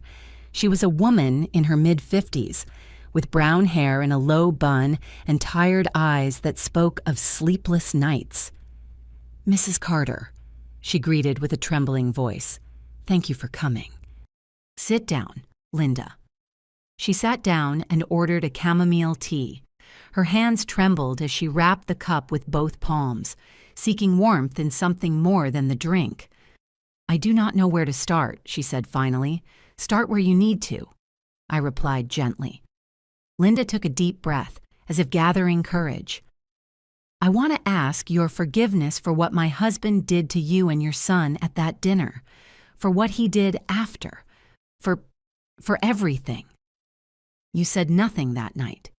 Linda, you have nothing to apologize for. That is exactly the problem, she said with a broken voice. I said nothing. I stayed silent while my husband humiliated a good, honest, hard-working young man.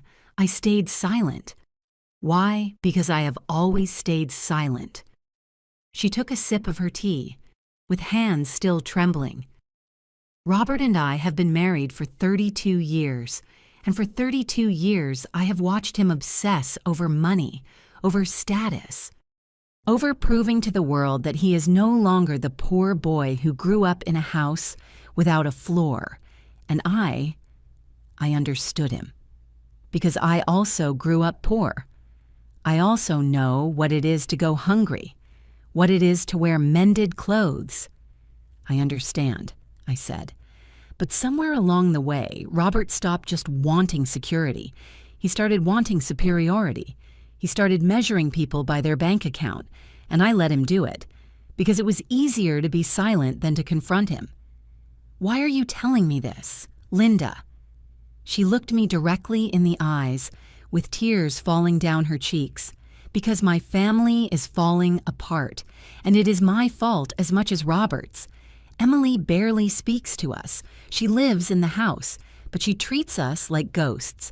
Robert is depressed, bitter.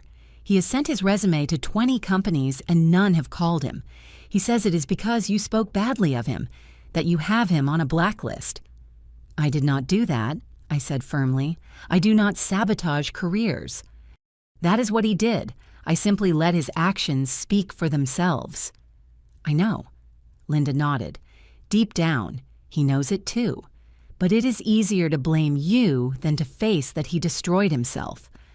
I took a sip of my coffee, now lukewarm. What do you expect from me? Linda. That I help him get a job, that I erase what he did? No, she denied quickly. I do not expect that. I just wanted you to know there are consequences, that he is living the consequences, and that maybe that is exactly what he needed. How is Emily? I asked, changing the subject. Linda sighed deeply. Destroyed. She lost the love of her life for fear of disappointing her father, and now she realizes the man she feared disappointing so much was not who she thought. She feels deceived, betrayed, and I do not know how to help her. Does she try to contact Michael? At first, yes. She sent him messages every day, but he never replied, and eventually she stopped trying. I think she finally understood she lost him forever.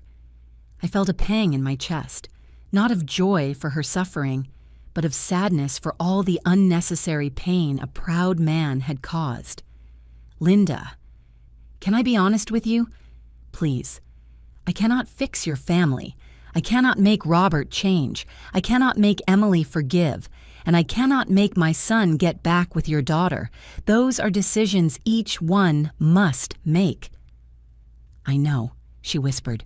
But what I can tell you is this. Suffering only makes sense if it transforms us. If Robert is suffering but keeps blaming others, then he has learned nothing. But if he is suffering and finally looking in the mirror, then maybe there is hope. Linda nodded slowly. He has changed. I do not know if it is enough, but he has changed.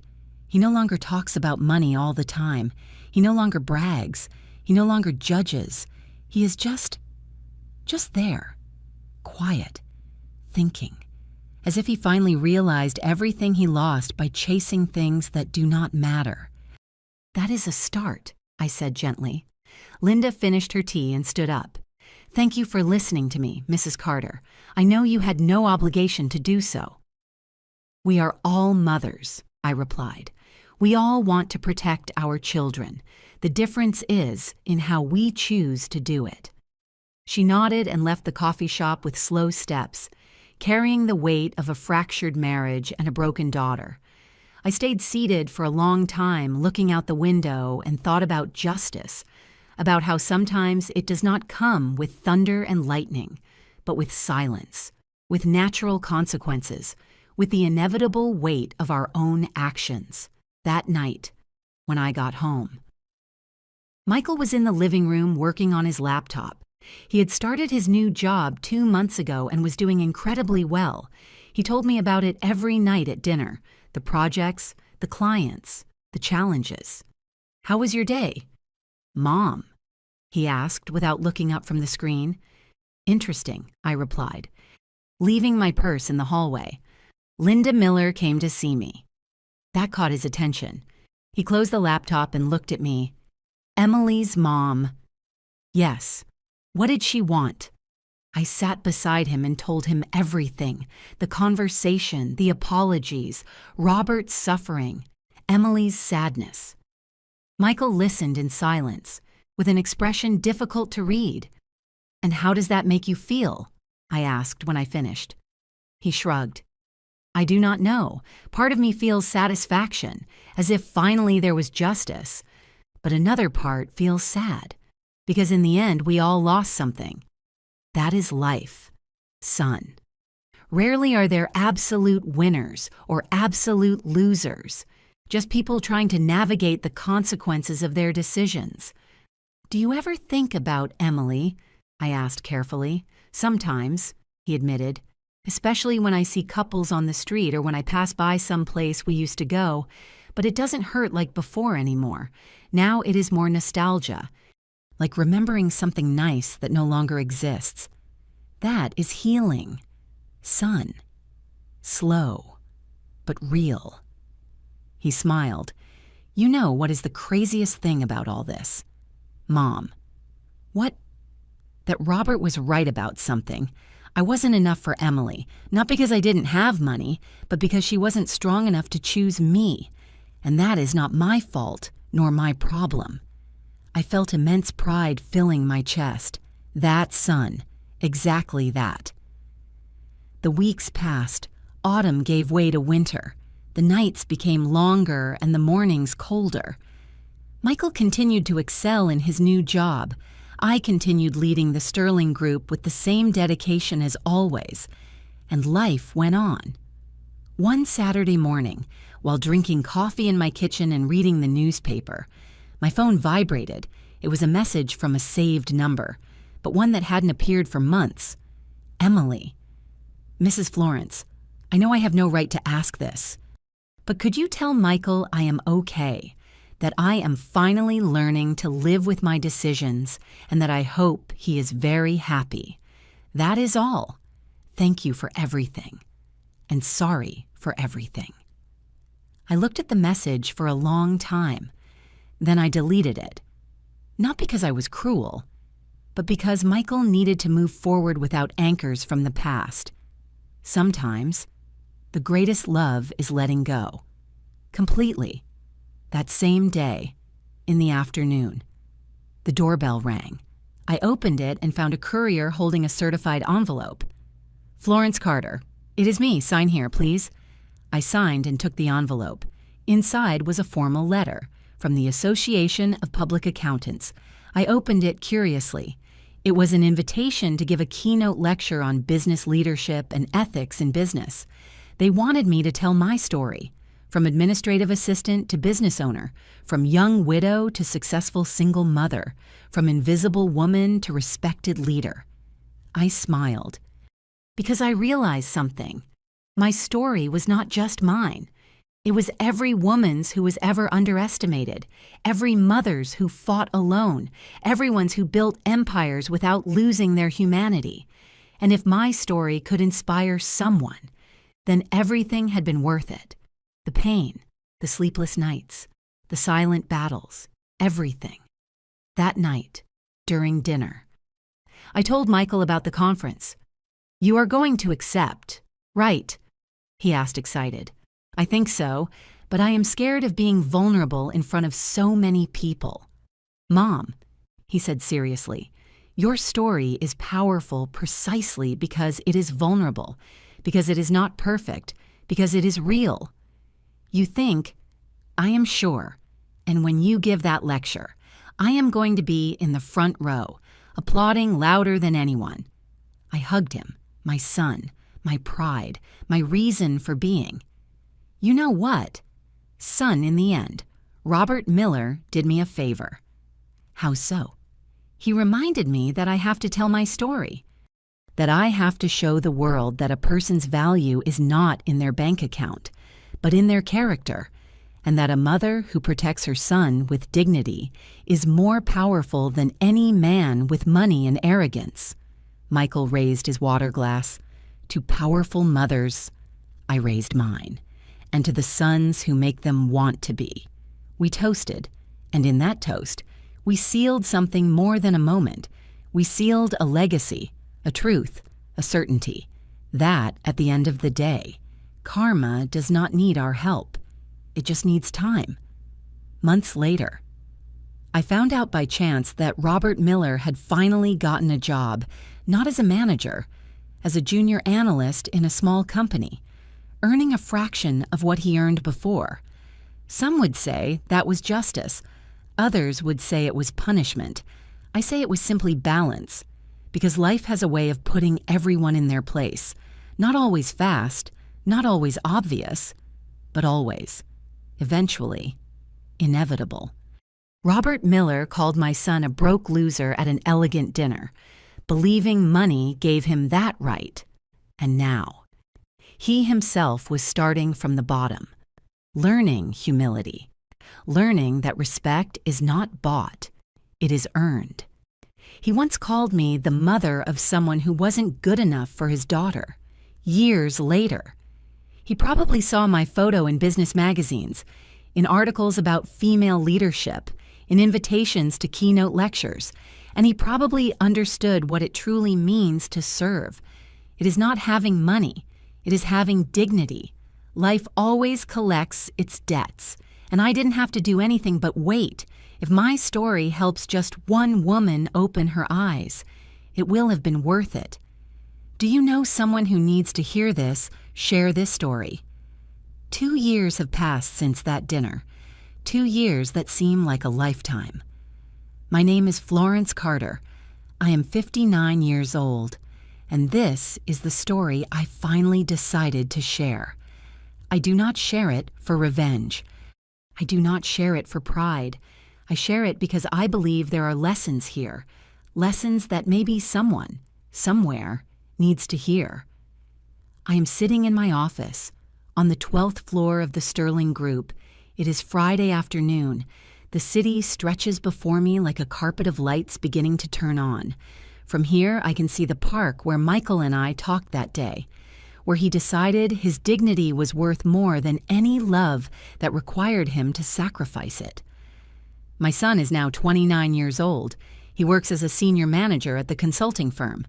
3 weeks ago, he told me he is dating someone, a woman named Andrea, a civil engineer. He spoke of her with a light in his eyes I hadn't seen since before Emily, but this time is different. This time there is no fear, only quiet joy. It is different. Mom. He told me during breakfast last Sunday. With Emily, I always felt I had to prove something, that I had to be enough. With Andrea, simply, I am, and that is enough. That is... I took his hand across the table. That is real love. Son. The one that does not ask you to become someone else. The one that celebrates you exactly as you are. He smiled, and in that smile I saw everything we had overcome, everything we had learned, everything we had survived. Last week I gave the keynote lecture the Association of Accountants had asked for. The auditorium was full, more than 500 people, mostly women. Women who had grown up like me, poor, underestimated, invisible. I told my story without adornments, without filters. I talked about John, about widowhood, about sleepless nights counting pennies. I talked about how I built the Sterling Group from the position of assistant to owner. I talked about the dinner where they humiliated my son, and I talked about how I chose to defend him without becoming what he was. When I finished, there was a long silence, a silence that scared me for a moment. I thought I had spoken too much, that I had been too honest. But then a woman in the third row stood up and started clapping, then another and another, and in seconds the whole auditorium was standing, applauding. I saw tears on many faces. I saw recognition. I saw hope. After the lecture, dozens of women approached to talk to me, each with her own story, her own battle, her own Robert Miller, a young woman of about 25, hugged me crying. "Thank you," she whispered. "My family says my boyfriend is not enough because he is a teacher, that I should look for someone with more future. But after listening to you, I know I am going to choose love. I am going to choose who makes me happy, not who makes them happy." I held her while she cried, and I told her the same thing I would have told Emily if she had had the courage to choose differently. The only future that matters is the one you build with your own hands, not the one others design for you. A month ago, I found out by chance that Emily got engaged to a lawyer with an important last name, son of a partner at the firm where her father works now. The wedding will be in December, at a luxury estate, when Michael found out. He said nothing for a long time, just looked out the kitchen window while drinking his coffee. "Are you okay?" "Son?" I asked. "Yes. Mom, I am okay. I was just thinking." "About what?" "That she chose her path, and I mine, and it is okay like that." "Are you really okay?" He looked at me with a maturity that filled me with pride. "Really, I do not love her anymore. Mom, maybe I still care for her. Maybe I always will. But it is not love anymore. It is just a memory, like a song you liked a lot years ago, but you do not listen to anymore. That is healing, son. I know, and you know what is strangest of all." "What?" "That I thank her. Because if she hadn't broken up with me, I never would have met Andrea. I never would have learned what it means to be loved without conditions. I never would have understood my own value." I hugged him, and in that hug I felt gratitude for the pain that taught us, for the battles that strengthened us, for the losses that showed us what really matters. Robert Miller is still working at that small company. I ran into him 3 months ago at an industry event. He was at the back of the room. I was at the main table, as one of the guest speakers. Our gazes crossed for a second. I saw in his eyes something I hadn't seen before. Acceptance. Not resignation. Acceptance.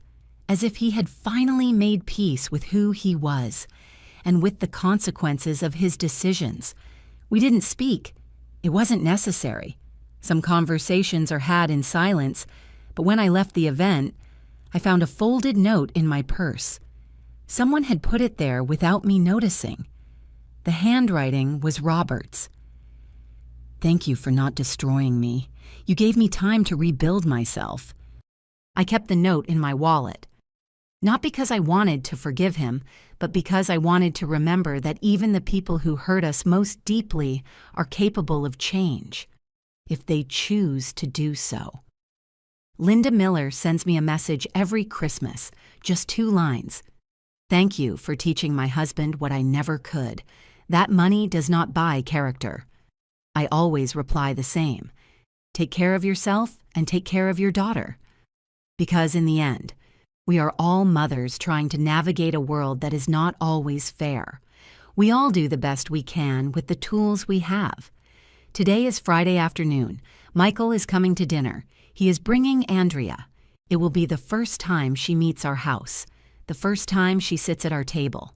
I have prepared his favorite dish, pasta with homemade tomato sauce, the same one I made when he was a child, the same one I made the night Emily left him, the same one I will make every time I need to remind him that home is not a place. It is a person waiting for you with open arms while I cook. I think about everything we have lived, about the battles, about the victories, about the losses, and I realize something. I regret nothing. I do not regret having used my power to protect my son. I do not regret having forced Robert to face his actions. I do not regret having given Emily a chance to choose differently, because I did what any mother would have done. I protected my son. I taught him his value.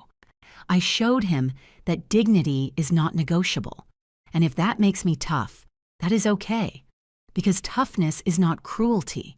It is strength. It is the ability to stand firm when the world tries to bend you. I hear the doorbell. It is Michael. I go to open it, and there they are, my son with his wide smile and his bright eyes, and Andrea, a woman with curly hair and a warm gaze. "Mom, this is Andrea." "Nice to meet you, Mrs. Carter," Andrea says with a genuine smile. "Michael talks about you all the time." "Only good things, I hope." I joke. "Only the best," she replies. We go in, we eat dinner, we laugh. Andrea tells me about her work, about her family, about how she met Michael at a networking event where he spilled coffee on her white blouse and spent the next 20 minutes apologizing.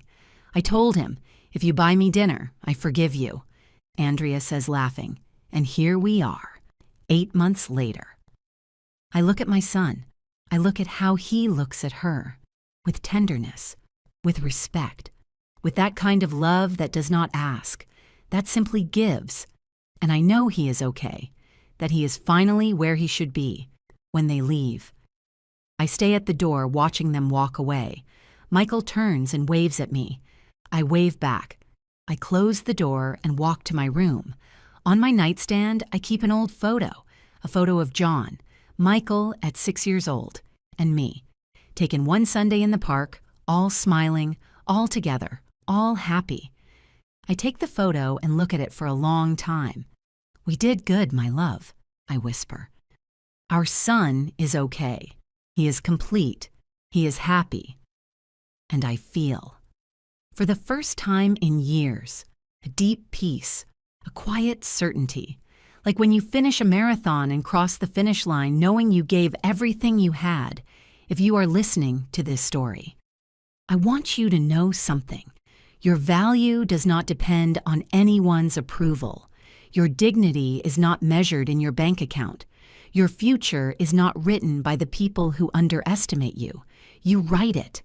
And if you are a mother, if you have ever had to defend your son against the world, I want you to know that you are not alone, that your strength is valid, that your love is powerful, that your strategic silence is as valuable as any scream. I have learned that justice does not always arrive quickly, but it always arrives. I have learned that the people who hurt us most deeply are often the ones who suffer most in the end. Not because we punish them, but because life has a way of teaching the lessons we need to learn. I have learned that true love does not ask you to make yourself small so someone else feels big. True love celebrates you, holds you, tells you you are enough exactly as you are. I have learned that being a mother is the hardest battle and the greatest privilege. It is staying up worried. It is fighting silent wars. It is letting go when you want to hold on.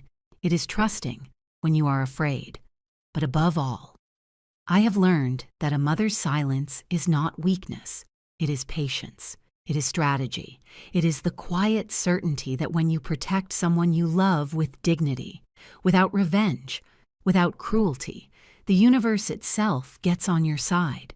That night at dinner, a man called, "Broke loser," to my son, and I stayed silent. But that silence was not surrender. It was preparation, because I knew something he didn't know, that I was the owner of his world, that I had the power to destroy him. But I also had the wisdom to know that the best revenge is not to destroy. It is simply to live well. It is seeing your son healed, happy, complete. It is sitting in your office on the 12th floor and knowing you built it all from scratch, without humiliating anyone, without becoming what you hated. It is walking through life with your head held high, knowing your character is stronger than any bank account. And when I look back, when I see the path traveled, I do not see bitterness. I see lessons. I see strength. I see love. And I know that if my story helps just one woman open her eyes, if it helps just one mother defend her son with dignity, if it helps just one person understand that their value does not depend on anyone's opinion, then everything will have been worth it. Every tear, every battle, every moment of pain, everything. Because at the end of the day, what matters is not how much money you have. It is how much dignity you keep. And I kept mine. And I taught my son to keep his. And that, my dear listener, is the greatest victory of all. Thank you for listening to me until the end. If this story touched your heart, subscribe and hit the bell to hear more stories of women who transform their pain into wisdom. Every day, a woman, a life lesson. Share this story with someone you love. Sometimes, a story like this can change a whole day. God bless you, and until next time.